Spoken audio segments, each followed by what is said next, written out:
I'm a wholesale sales rep. When I was a wholesale sales rep, I had the great privilege of selling a lot of high-end appliances and electronics 28 years ago. I had a lot of territories. The main territory that I had was downtown LA.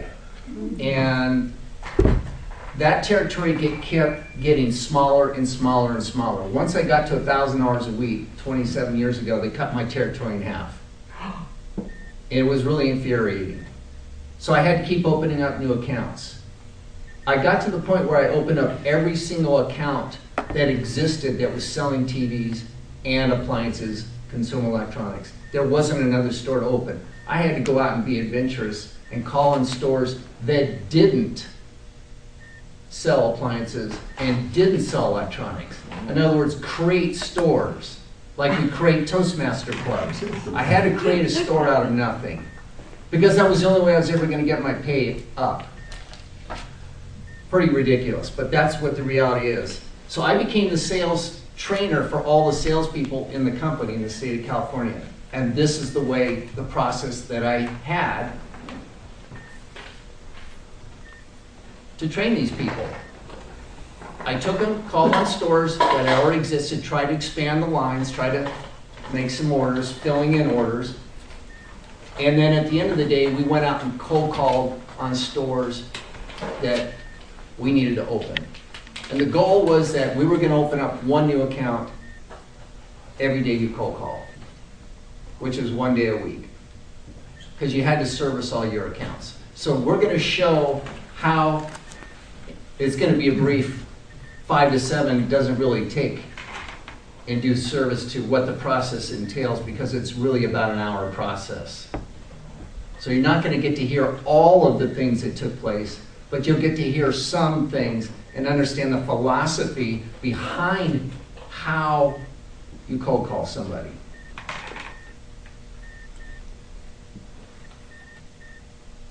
The store that I'm calling on is a shoe store, downtown LA on Grand Avenue. Busy as heck down there. Lots of foot traffic, stores are packed. This store, though, is a really nice shoe store selling middle and high-end shoes, and it's empty. There's 6 salespeople in there.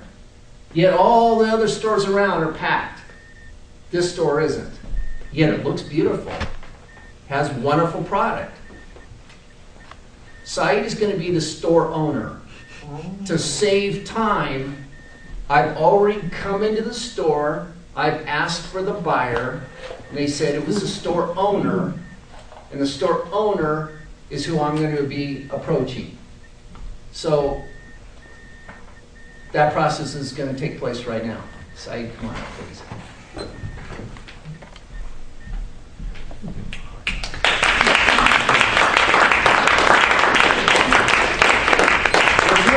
On this. So Saeed just knows he's got a high-end shoe store. He's got 6 salespeople sitting around. The store's empty, yet there's lots of traffic outside. Business has been very slow for him. The store's been there for 25 years. That's the setup. Mr. Sheikh, I'm Leigh. Hi Leigh, how are you? Great, how are you? Good. Gosh, you have such a beautiful store. How are you? I'm doing great. I just wish I could move some of my inventory. So what do you think the challenge is? You just don't find good help these days. These Guys just sitting around. They look like they're sharp guys. Is it? Do you How think, well do you know them? it's not sharp. Can I ask you a question? Your first name is Saeed? Yes. Can I call you Saeed? Yeah, absolutely. Awesome. Saeed, do you have product on this floor that just doesn't sell at all? That's just sitting here, been sitting here for 6 months, a year? People don't recognize quality. Most of the shoes are Italian made. Right. So what? People expect me to sell this for dirt cheap? Can you point out the shoes that you sell every week, every month? I mean, is it this section over here? No, anything over $99.99 doesn't move. So It just doesn't move. I've got What shoes here at $500. So can I ask you a question, Saeed? Yes. What percentage of this store is over $99? Half of it? I think, no, I think it's less than that. Okay. I pull them in with the $99 shoes, but I try to sell them the $500 shoes. Okay, so would you say a third of it is over $100? Probably more. Okay. So 40 to 50% of the Right, store is over right. that. Okay. Because you're a businessman, you know, with high-end shoes, you make a higher gross profit, don't you? Like, That's with the typically the way cheapest it works. shoes, you have to do it internally. Right. So let me ask you a question. If I could provide a product that I could prove to you that made more money because the need here in this community is huge and nobody's addressing it, would you be interested? You mean better than shoes? I'm saying you've got a wonderful store here, and my company, we're getting calls every day from downtown here for this product, and none of the stores around here are What selling it. product is it? Well, let me ask you a question. If I had a product that could help solve this problem, would you be interested? I might be interested, yes. Okay, so if I could show you a product that made complete sense, and first off, I have to prove to you that I'm a reputable company, and that I have reputable product, and then I'm going to demonstrate how I'm going to show you how to help your customers. So I'm going to provide the training, I'm going to provide the inventory, the financing, everything. I've already checked on your credit, your credit's outstanding. So, that is a rating agency, rating. So, because of that, I know you already qualify. You couldn't have these lines in here unless you're a good business person. Okay, so what's your product? Okay. What do you think of electronic stores around here? I can't throw them at bad customers. Okay. I can throw a shoe, but I can't throw an electronic. So would you agree that these stores that are here, they're busy, yet have you ever gone in and looked at the holes that they have in their inventory? In other words, they have products that they're selling, but they also have some products that customers are asking for, and they're walking out every day out of those stores. If I could show you that we can go walk into the different stores incognito and act like a buyer, and I'm going to suggest that we do the things that we're getting calls on every single day. How am I going to be incognito? Everybody, I know everybody in the street. You're just going to be my friend taking me into the stores, you know. Oh, okay. Okay. We'll do that. So, with that in mind, we're going to go out and walk the stores, and I'm going to show you about a dozen products that people are asking for. Not one of these stores are asking or addressing the needs. Not one of them. Okay. What's the product? It's going to be this TV, this TV, this TV, this TV. I'm going to show you the catalog here. So I'm pretending that I'm showing them the How do catalog. I transition from shoes to a TV store? It's awesome, isn't it? Just think about it. That's my job. I've done this a whole bunch See, of times. here's the thing. People don't wear shoes when they're watching TV.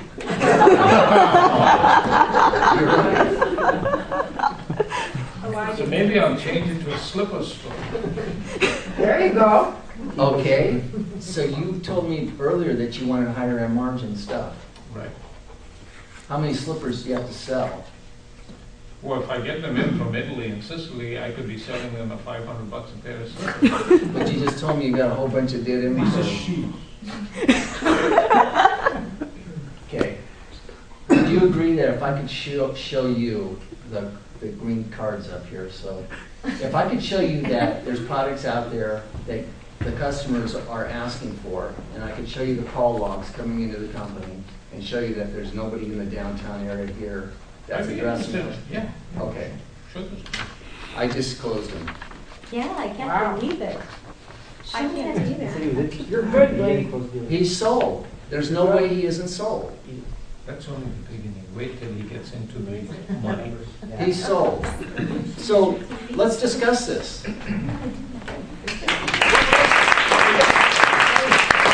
Let's part this.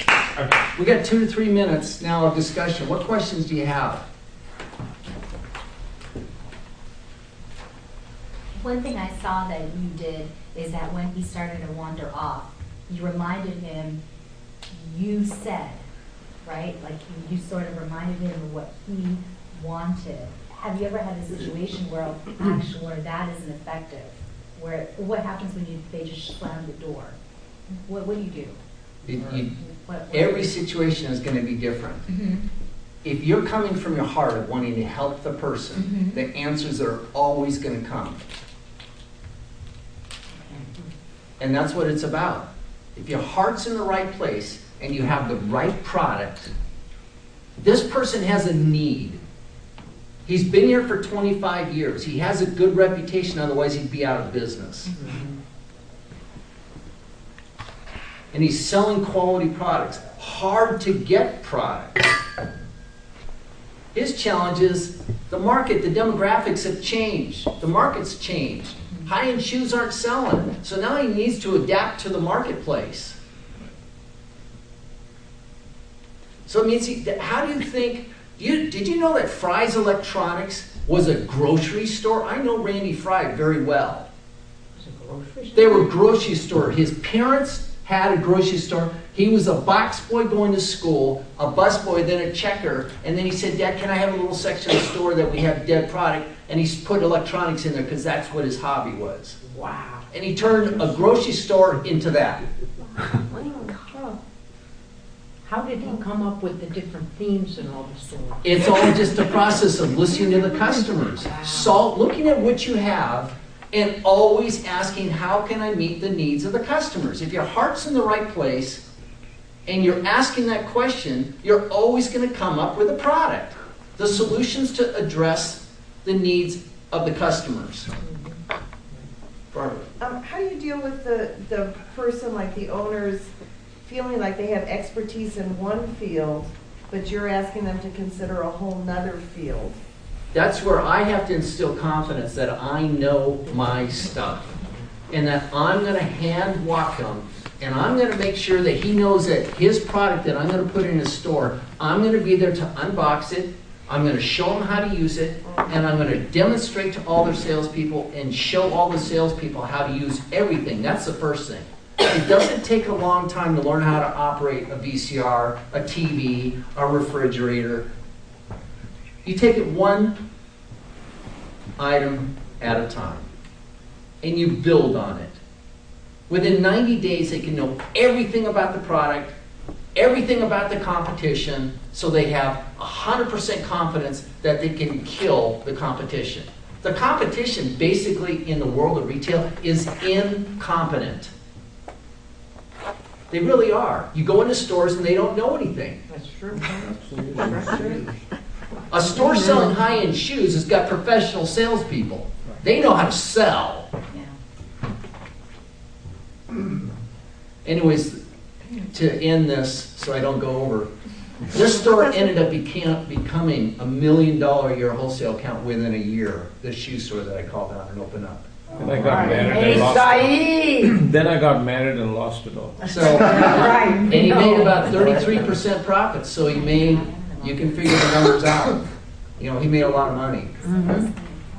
Going from a shoe store to this, he ended up getting rid of shoes because he made more money selling TV and electronics. Because nobody else out there was even, they weren't good consultants, they were good salespeople. Incidentally, Nordstrom's, by the way, started as a shoe store. It did, Yep. yes. And then it branched out into. Really? Yes. Yeah. Yeah, it was a shoe store. I always buy my shoes at Nordstrom's. Okay. They have very good shoes. Thank you.